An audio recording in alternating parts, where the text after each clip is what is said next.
Welcome back to the deep dive. Today, we're going really small, like fundamentally small. We're talking matter, atoms. The building blocks of everything. Exactly. And it sounds basic, maybe like high school science, but I always feel the sheer weirdness of it gets lost in those simple diagrams. It often does. Yeah. So yeah, our mission today is to dig into some great material we've gathered. We want to go beyond the textbook pictures and really feel the scale, the motion, the identity of these tiny particles that make up, well, us and the entire universe. And we should definitely give a nod to resources like those from physics teacher Hakaveli Torin, people doing that work, making these incredibly complex ideas accessible. It's so important. Absolutely. It helps bridge that gap. Okay, so let's dive in.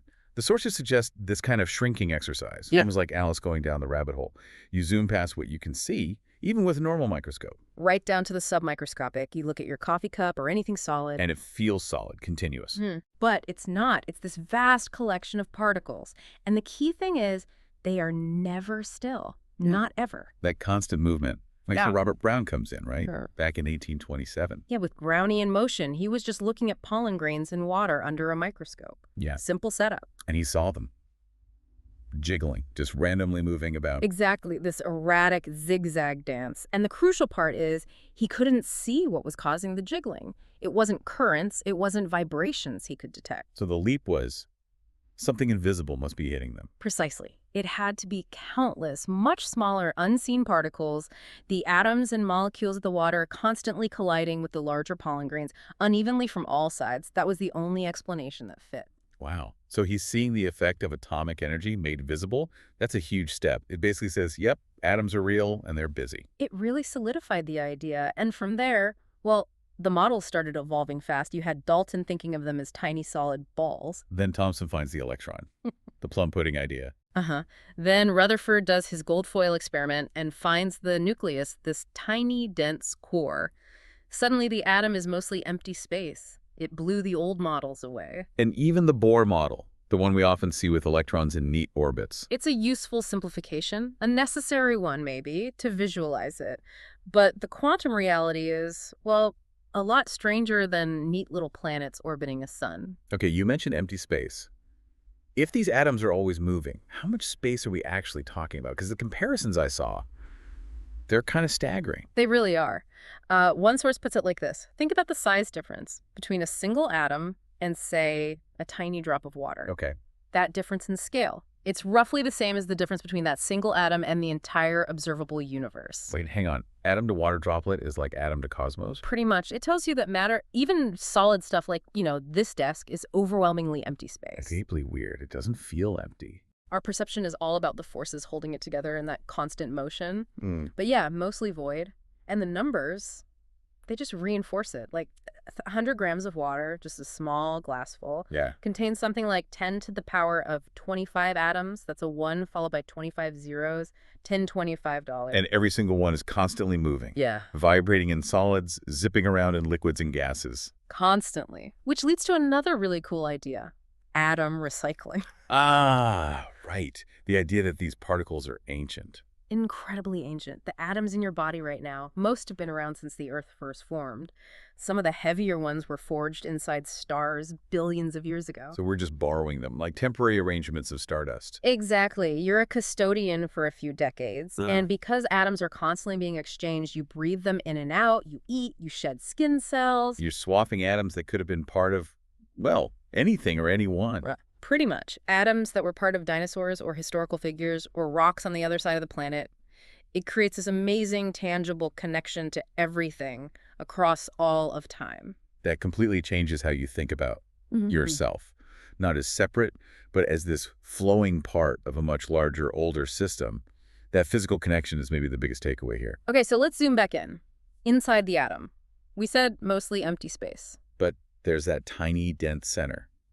The nucleus, packed with positive charge. Right, and that's where almost all the mass is. It contains the nucleons, you've got the protons that carry the positive charge, and the neutrons, which have mass, but no charge. And whizzing around the outside are the electrons. Negative charge, almost no mass compared to protons and neutrons. Correct. About nearly 2,000 times lighter. Tiny. Okay, but here's the thing. You've got all these positive protons crammed into that minuscule nucleus. They should be repelling each other like crazy, right? Electromagnetism 101. How does it not just fly apart? Ah, that's where the strong nuclear force comes in. It's one of the fundamental forces of nature, and it's incredibly powerful, but only over extremely short distances, basically, within the nucleus itself. Stronger than the electromagnetic repulsion. Oh, much stronger. It binds the protons and neutrons together, overcoming that repulsion. It's the glue holding the core of matter together. Without it, well, nothing stable could form. When that force is overcome, that's when you get nuclear reactions, radioactivity, fusion, immense energy release. So the number of protons, that positive charge, that defines what element it is, the atomic number. Exactly. And in a neutral atom, the number of positive protons is balanced by the number of negative electrons orbiting it. But then you have isotopes, same element, but different. Different mass. Isotopes have the same number of protons that's fixed for the element, but they have a different number of neutrons in the nucleus. Like hydrogen, the simplest one. Perfect example. Normal hydrogen, hydrogen-1, or protium, is just one proton, one electron, no neutrons. Add a neutron, you get hydrogen-2, deuterium. Still hydrogen chemically, but heavier. Add another neutron, you get hydrogen-3, tritium. Even heavier and radioactive. Same element, different neutron count, different atomic mass. And measuring these tiny masses, we use a special unit. Right, the atomic mass unit, or AMU, sometimes called ACB. It's defined relative to carbon-12. 1 AMU is exactly 1/12 the mass of a single carbon-12 atom. It just gives us a convenient standard to work with at this scale. So the proton count, the atomic number, is key. It dictates the element, and an element is just matter made of only one type of atom. Correct. All atoms with the same number of protons behave chemically in the same way. We know of 118 elements now, discovered or synthesized. About over 90 of those occur naturally. But when you look at the big picture, the universe isn't an even mix of all 118, is it? Not even close. It's incredibly skewed towards the simplest ones. Hydrogen makes up about 75% of all the elemental mass out there. Wow, 3/4. And helium is most of the rest, around 24%. So everything else, all the carbon, oxygen, iron, gold, everything that makes up planets and people. That's all squeezed into the remaining 1% or so of the universe's normal matter. Chemically speaking, we're definitely the minority report. We're a cosmic footnote, elementally speaking. Pretty much. Closer to home, of course, things are different. The human body is mostly oxygen, carbon, hydrogen, nitrogen, calcium. Elements forged in stars and organized beautifully on the periodic table. Which arranges them by that atomic number, the proton count.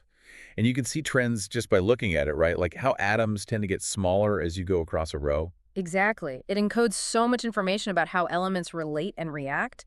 Now, when these elements interact, we need to distinguish how they combine. Right. If they chemically bond. Then you get a compound, like sodium, a reactive metal, and chlorine, a toxic gas, bonding to form NaCl table salt. Totally different properties than the original elements. That's a chemical change. Okay. And if they just hang out together without bonding? That's a mixture. Air is the classic example. It's mostly nitrogen gas, about 78%, and oxygen gas, about 21%, plus a little argon, CO2, and other trace gases. They're all mixed together physically, but they haven't chemically reacted to form a new substance. The N is still N, the ORO is still ORO. Got it. And you also mentioned molecules. Right. A molecule is just two or more atoms joined by covalent bonds. Could be atoms of the same element, like OO, oxygen gas, or different elements like HRO, water, or NH2 ammonia. Compounds are made of molecules or ionic lattices, but not all molecules form compounds in the broader sense of mixing elements. Okay, we've been deep inside the atom, but you mentioned earlier seeing them is incredibly hard. Yeah, you can't use light. Basically, visible light waves are just too big. They wash right over individual atoms without resolving them, like trying to feel the shape of a grain of sand using a giant beach ball. So how do we see them? You mentioned microscopes? Right. It took quantum mechanics. In the 1920s, scientists figured out electrons act like waves, much smaller waves than light. So by the 1970s, we had electron microscopes using electron beams. Okay, getting closer. But the real breakthrough for visualizing individual atoms came in the 1980s with the scanning tunneling microscope, the STM. Scanning tunneling. Mm. How does that work? It doesn't use light, doesn't really touch them? It uses a quantum effect called tunneling. It brings an incredibly sharp metal tip, like atomically sharp, really close to a surface. Electrons can actually tunnel across the tiny vacuum gap between the tip and the atoms on the surface. They jump the gap. Sort of, yeah. It's a probability thing in quantum mechanics. By measuring how easily the electrons tunnel as the tip scans across the surface, you can map out the position of individual atoms. You get this contour map showing them as like wavy bumps. It's an indirect image, but it shows us where they are. Incredible. So we use these super advanced quantum-based tools to finally visualize the fundamental bits of matter, the stuff that makes up everything we see and touch. Exactly. But here's the cosmic punchline, the real kicker. Yeah. All this stuff we've been talking about, protons, neutrons, electrons, all the elements on the periodic table, everything that makes up stars, planets, us, what we call normal matter. Yeah. It only accounts for about 4% of the total mass and energy content of the entire universe. 4%. Only 4. Just 4%. It can't be right. So what's the other 96%? Right. If it's not atoms, not the stuff we just spent all this time dissecting. Well, that's the billion-dollar question, isn't it? Our best astrophysical evidence, looking at how galaxies rotate, how light bends around them, how the universe is expanding, it tells us there's more stuff out there. Invisible stuff. Completely invisible to us, yes. About 23% of the universe seems to be dark matter. It doesn't interact with light at all, doesn't emit it, absorb it, reflect it. It only seems to interact through gravity. We see its gravitational effects on the 4% we can see, but we don't know what it is. Okay. 4% normal, 23% dark matter. That leaves the biggest chunk. Roughly 73% of the universe appears to be dark energy. Dark energy. What's that? It seems to be some kind of repulsive force, an energy inherent in space itself that's causing the expansion of the universe to accelerate. Again, we see its effect on the cosmic scale, but we have very little idea about its fundamental nature. So wait, the physics we know, the chemistry, the structure of atoms, that applies to a tiny fraction of what's actually out there. That seems to be the picture, yes. The rules we've uncovered govern the 4%, but the vast majority of the cosmos plays by different, largely unknown rules. Our understanding is based on the exception, not the norm. #tag outro. Wow, okay, that's quite a journey we've taken. From these unimaginably tiny, constantly moving particles that literally connect us back through time. Through the forces holding them together, defining elements. All the way out to realizing most of the universe is made of stuff we can't even see and don't understand. The constant theme, though, at least for the matter we do know, is this incredible organization. Precise rules, proton counts, electron shells, the strength of the forces. It's all finely tuned to allow for the structures we see, including life. That 4% is remarkably well ordered, even if it's just a sliver of reality.